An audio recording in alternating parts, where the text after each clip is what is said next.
Chapter 1. Becoming Lucid. When one awakes within a dream and becomes conscious that he is in fact dreaming, then he is said to be lucid. To the degree that he awakes in that state, so is his lucidity. In the very same manner is one to rise in his waking life, realizing that he is dreaming. Throwing off the false notions regarding himself and reality, he unshackles himself and walks free.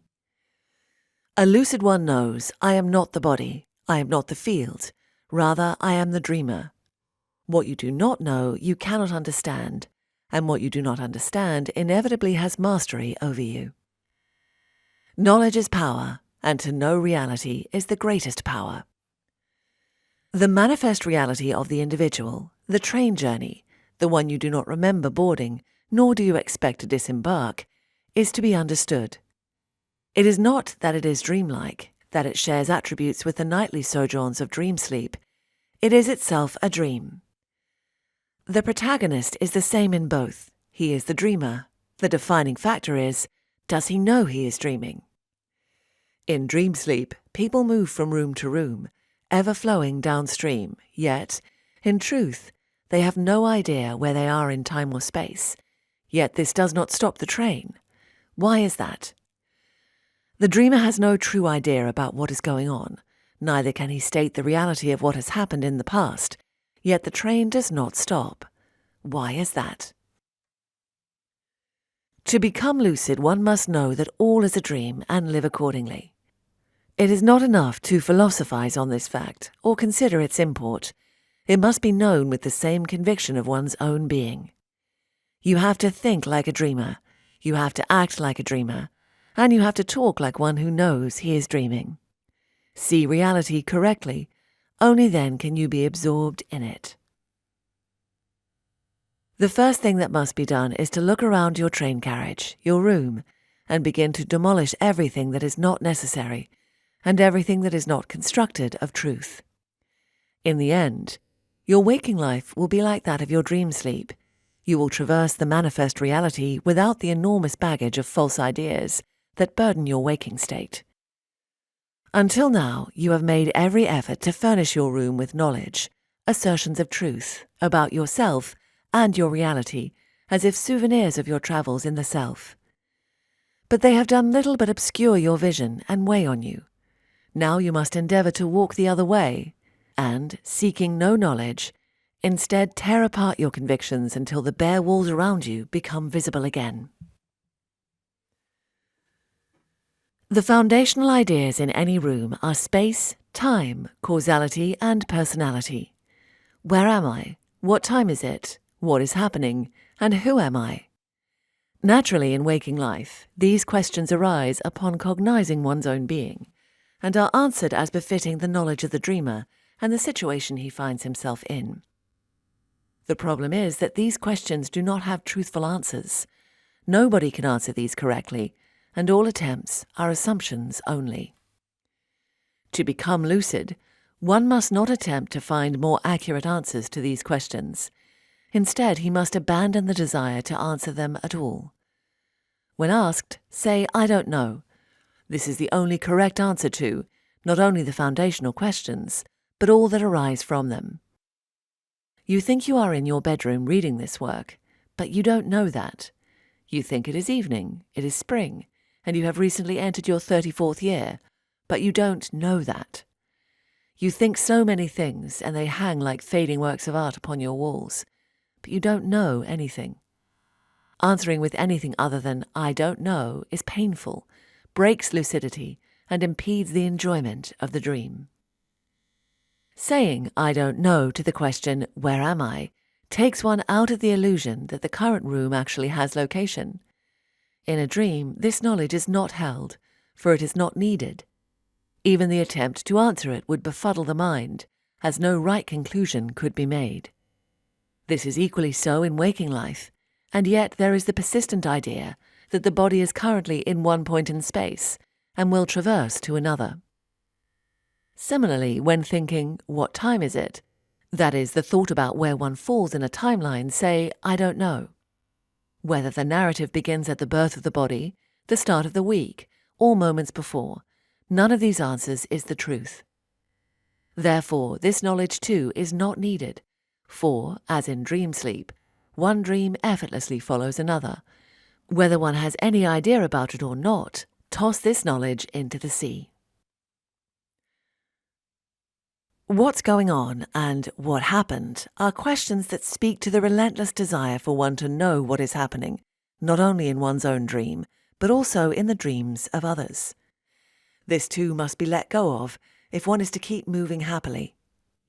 You have to be comfortable not knowing where or when you are, or what is going on, which all occurs naturally when the subtlety of dream sleep overtakes you, and yet upon surfacing to waking life, the stubborn habits of mind break the enjoyment of the dream with their incessant calculation and their rigid reliances. Finally, personality must also be examined and discarded. Who am I? Prompts the mind to its own construction about the person. Whether it is brief or detailed, any exposition of personality is inevitably simply a story told to oneself about one's own identity. Is there any truth in it? Does it need to be carried in the coat pocket and so often glanced at like a mirror? Not at all. Therefore, take this too and toss it overboard. When asked, say, I don't know. Travelling towards this no-knowledge state, a room clear of debris stops you from getting stuck in that room. You cannot open a door to the next room until you have let go of the knowledge in the current one.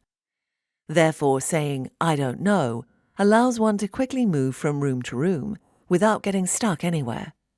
And to do this free from fear, for who falls asleep and worries that he will get lost in the dream world? In that place, one room follows another seamlessly. The train pulls forward.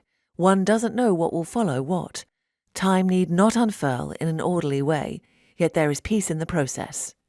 You have to trust the train, trust that it is taking you where you need to go, regardless of whether you know anything about it. Anything less is a hindrance. Ultimately, when this unstable knowledge falls away, the dream and the dreamer become one in the prime force.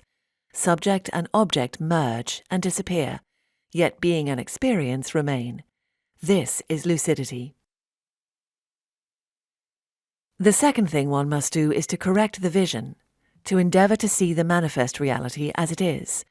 Dive into the dream writ large, recognise its components, its mechanics, its wondrous interplay of front-end and back-end elements.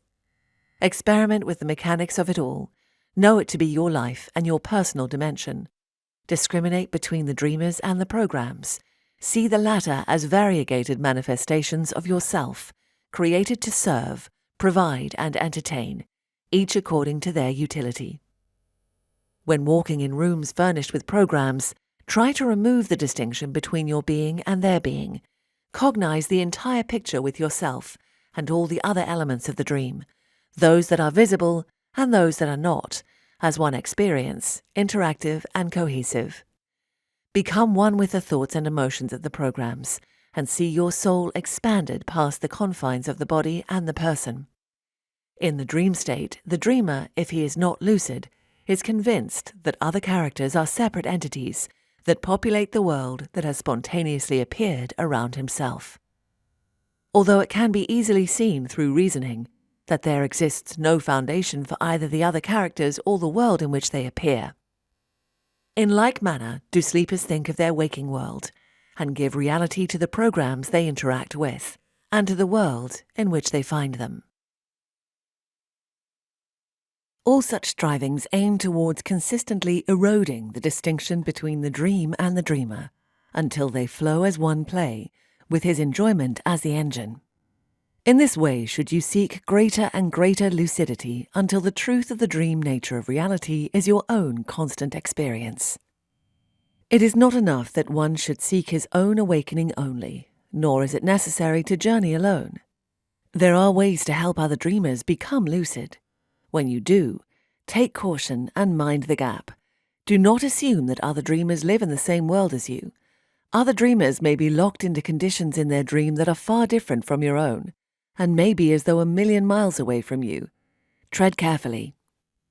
Ascending to pure absorption in the manifest reality is a very difficult endeavour, and the old ideas and convictions which have accompanied one for so long are often objects of great attachment, and therefore one is hesitant to let go of them.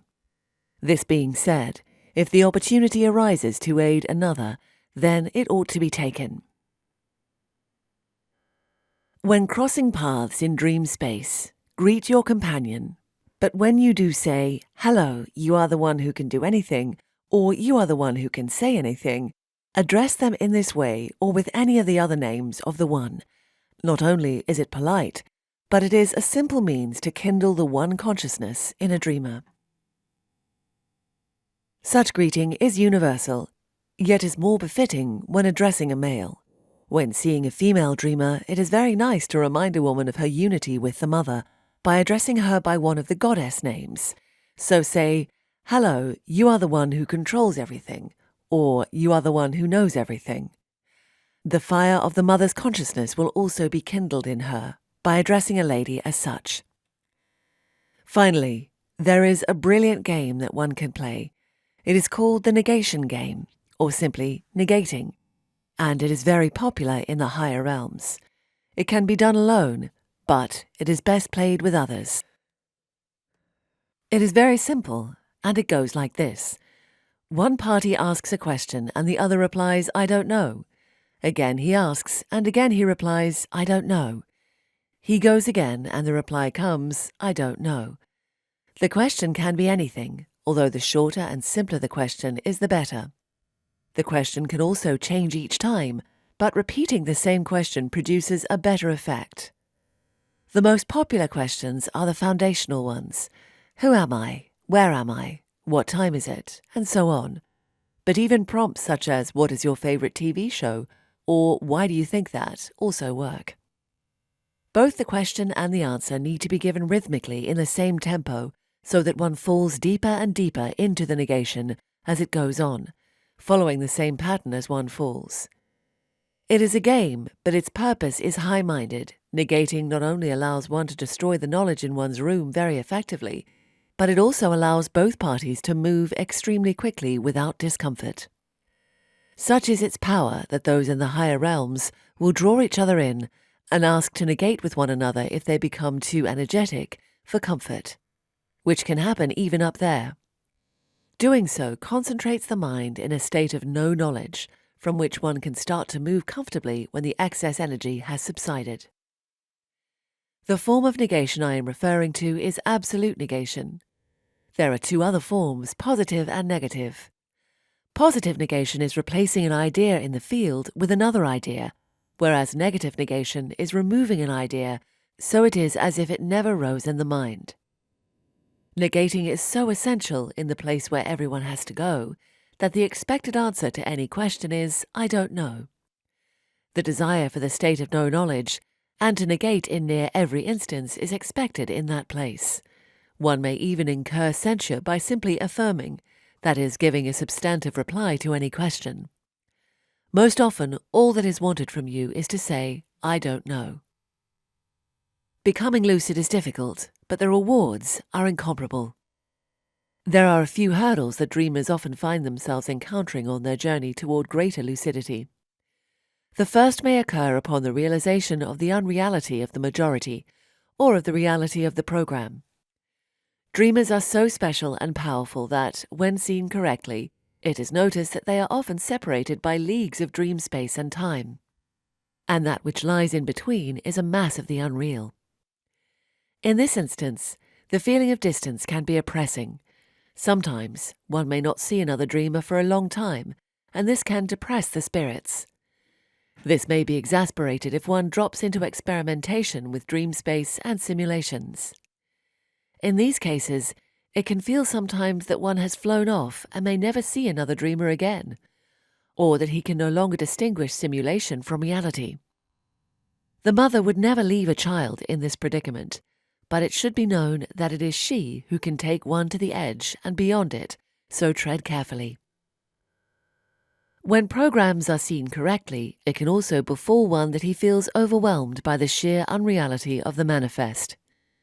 People that were thought to be acquaintances, or even companions, are seen rightly as specially written programs to help the dreamer on his way. and as soon as he takes his eyes off of them, they disappear.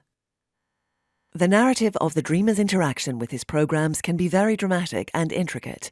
Unless the intervention of a lucid one or the mother herself, it would never be recognized. Such a realization itself can tax the nerves of a dreamer. Ultimately, the idea that one was in control of his dream when he was a sleeper was fiction, and yet letting go of this illusion can be very difficult. One often fancies that he was behind the wheel and not sat in the train carriage, so when this becomes one's true experience, it does take an adjustment of the convictions. The goddess is likewise so expert in playing with reality that she can turn one's knowledge upside down to the point where even that which was taken for granted as true comes into question. Being accustomed to varieties of knowledge surrounding one at any given time, to have this fall away and to go willingly into higher states, wherein less and less relative knowledge exists, can indeed be distressing. The train is running to schedule, it is under control, and it will take one where he needs to go.